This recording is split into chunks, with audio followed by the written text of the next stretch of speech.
रहा है। या जिद पर जो भी हो, पॉलिसी भले पॉलिसी समय समय पर चेंज होने के लिए बनती है। जब कोई पॉलिसी अक्सर सही तरीके से लागू नहीं होता तो फिर नई पॉलिसी आती है। सरकार को इतने लंबे समय से बिहार में 4 घाटे हैं।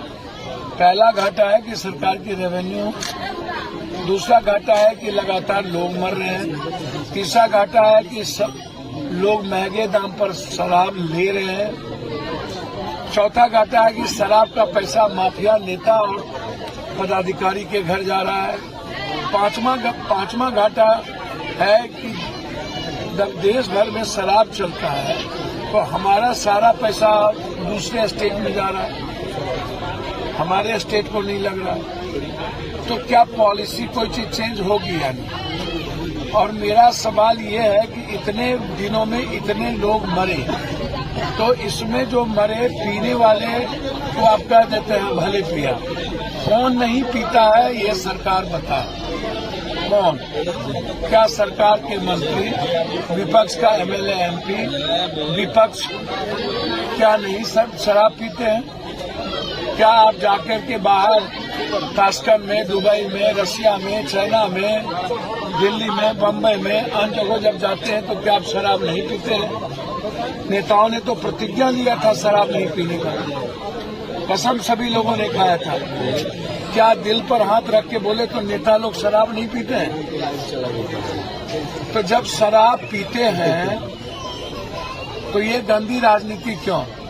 और जब अगले बार पॉलिसी बनी कि जो शराब से मरेंगे उनको 4 लाख रुपया दिया जाएगा, फिर यह कहना कि अपने बेमौत मरे हैं, भैया आप कभी भी थाने को डिस्चार्ज नहीं करते हैं, उस पर एफआईआर दर्ज नहीं करते हैं। बेच कौन रहा है? क्या सरकार को नहीं पता है कि इस इलाके में, सिवान, छपरा, गोपालगंज इलाके में बड़ा बड़ा शराब के तस्कर कौन है, माफिया कौन है? अन्य बातों की खबर रहती है और शराब की खबर नहीं रहती है। तो मेरा सरकार से बिल्कुल आग्रह है कि आप हर कीमत पर केरल और तमिलनाडु के तट पर सरकार टैक्स को बढ़ा करके बड़े लेवल पर अब टैक्स बढ़ाइए ताकि सब शराब कोई खरीद ना सके, और किसी भी कीमत पर 30 साल 35 साल के नीचे के यूथ को आप दुकान पर शराब नहीं दीजिए किसी भी कीमत पर।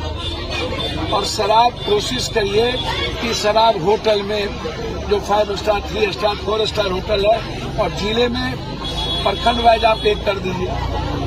मेरा जो आग्रह है, जो मैं देश को समझता हूँ, जब सभी जगह लीकर बन रहा है और सभी जगह लीकर चल रहा है, एक ही देश में आप अच्छा काम है ये, शराब नहीं पीना चाहिए। मैं कामों को गलत नहीं मानता हूँ, सही काम है कि शराब नहीं पीना चाहिए, लेकिन किसी भी चीजों को आप ब्रेक करते हैं तो नया रास्ता लेता है। बांध दिए तो बाढ़ पाता है, बांध नहीं रहती, हम कंट्री में बांध नहीं है तो बाढ़ नहीं आती है। जब आप कोई रास्ता रोकिएगा तो नया रास्ता अख्तियार करता है। और अंतिम सवाल मेरा पूरे नेताओं से जो बकबक ज्यादा करते हैं, हम शराब खोल देंगे, रेवेन्यू यहाँ से आ जाएगा, ऐसा करेंगे, हम पहले जानना चाहते हैं कि जहरीली शराब के लिए पॉलिसी क्या होगी। हमें पूरे बिहार का नेता बताए कि जहरीली शराब क्या शराब खुलने के बाद नहीं बिकेगा? क्या इसके पहले नहीं बिकता था? क्या जब शराब की रेवेन्यू इतनी हो गई थी तब क्या जहरीली शराब पी करके लोग नहीं मरते थे? तो ये शराब का सवाल नहीं है, ये सवाल है जहरीली शराब का।